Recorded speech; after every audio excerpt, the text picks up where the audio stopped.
Hey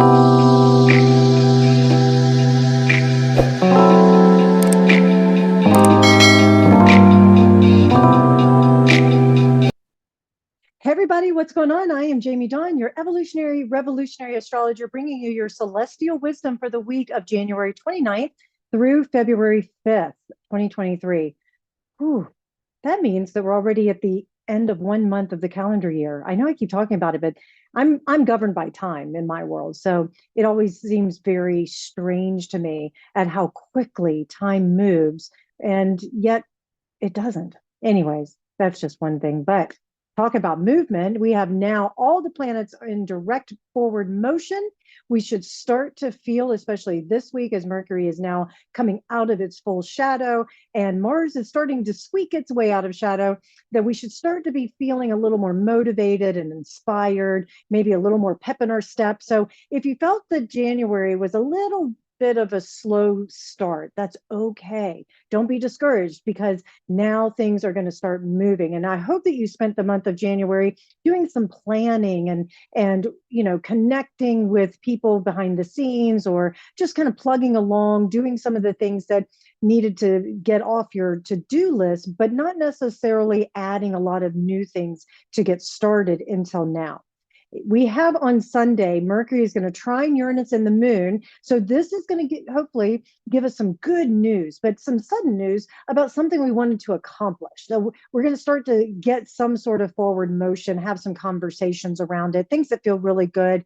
Decisions made towards next steps in a particular direction can start to be made now. It might be, okay, these are all the items I wanted to get done and the people I need and resources I need to get it done. Now I'm going to reach out to them, or I'm going to have those conversations, or I'm going to quit one job and go to another. I mean, it could be many different things. Also in relationship, romantic relationship, this could be a time where the two of you start to talk about what feels really good for your home life. How do you anchor yourselves? Is this a new relationship that we are going to have each other feeling really good, looking ahead to the future? It's a very sweet time to connect.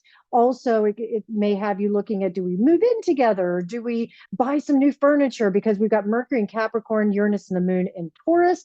Taurus loves to feel comfortable and good, and Mercury, or excuse me, Capricorn likes to get things done. So it's a good way to also accomplish some things that we wanted to do that feels really good. We may even be feeling a little more determined to make things happen. So watch out for that bull in the china shop kind of energy here, because Moon is going to briefly canoodle with Mars Sunday night leading into Monday. And so that can give us a little bit more of like, I got to get it done and I need to get it done now. And so it can bring up some intense thoughts and feelings. And if we let our feelings and our thoughts take over, well, we tend to go head first with Mars here, and then we have to look around and go, "Uh-oh, what did I just destroy? Or what just happened here? What do I need to clean up?"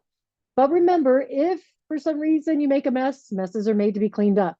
There's a real desire to communicate and connect with others on Monday. So set those meetings and reach out. If you have an intuitive hit about someone, then reach out and connect with them. It's a great time to learn something new. So if you've been waiting on, maybe I need to take a workshop or a certification or sign up for a class or whatever, this is a great time to do it.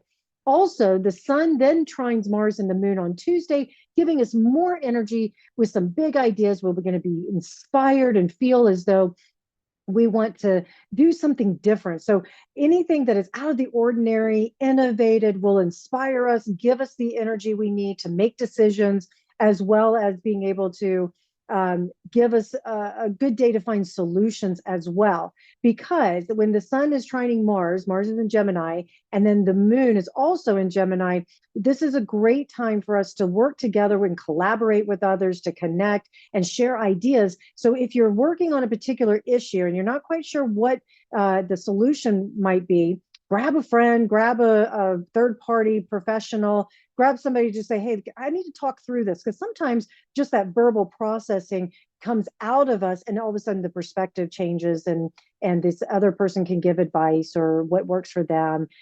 Also, they may have some really good ideas that you can use. On Wednesday and Thursday, there's a bit of, this is February 1st and 2nd. There's a little bit of mishmash of energy swirling and colliding and then finally settling in as the moon is going to be in Cancer and it's going to trine Venus in Pisces. And remember, Venus is exalted in Pisces, making us a little more romantic, a little more creative. So when we're working with the moon, we're working with how we feel or how we mother ourselves, our natural instincts, the things that also with it being in the sign of Cancer, our intuition's really high because Venus in Pisces, so it's very psychic as well. So trust your intuition. It's a great time to do meditation if you're trying to come up with some ideas or if you're trying to really calm and settle yourself.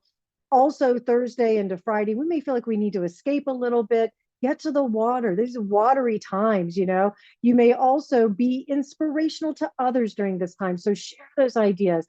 Romantically, this has such a good feeling to it where you may deepen your emotional connection with each other by dreaming big about what's next in for your future or where you ultimately want to go. I also get intuitively, many of you are going to have great pride in yourself, great pride in your beloved. Something significant may happen that allows you to stir up a lot of emotion of that sense of, wow, my beloved just did something amazing. They are so good at taking care of me, or they're so good at taking care of accomplishing something they really needed or wanted. I think there's going to be some good news that happens during these days. And then we move into the weekend, which is a full moon in Leo weekend. The full moon is on Sunday and February 5th. And this is where we're going to be feeling, remember, full moons build all this energy. So we're going to be leading with our heart, and we're going to, anything that we can do that brings out this bold and daring energy, we're going to feel really motivated to share all this love and pride that we have for ourselves, for someone close to us, or the work that we're doing. It's a great opportunity to release our love into the world. And it's going to be a pretty emotional full moon as well, and reminding ourselves it's okay to feel what we feel. Give ourselves permission to let the inner child have a voice. With Leo here, we're working with some childlike energy in the sense of this creative self-expression and this ability to be able to be flamboyant and out there. And if you think about it, as children, we had very little inhibitions. You know, it was one of those, we felt invincible in many ways, or we were too ignorant to really know how big and dangerous the world could be. So we just kind of threw caution to the wind and we played. This is a playful full moon. So give yourself permission to play at what you do and play with your loved ones, your friends. It's just a wonderful energy to have for this particular full moon. Now, I will say the shadow side could be, there could be a lot of bombastic conversation and pontificating. I'm using big words at the moment. That's also very Leo-like in the sense of showing off, if you will. So there might be a lot of that. Watch out for some arrogance, that if you're overly sensitive could trigger you. Maybe being overconfident in a skill or in something that you think you're really good at, but maybe you need help and or maybe you need to pull back. I think of that phrase, know your limitations. This is a good time to remind yourself of that.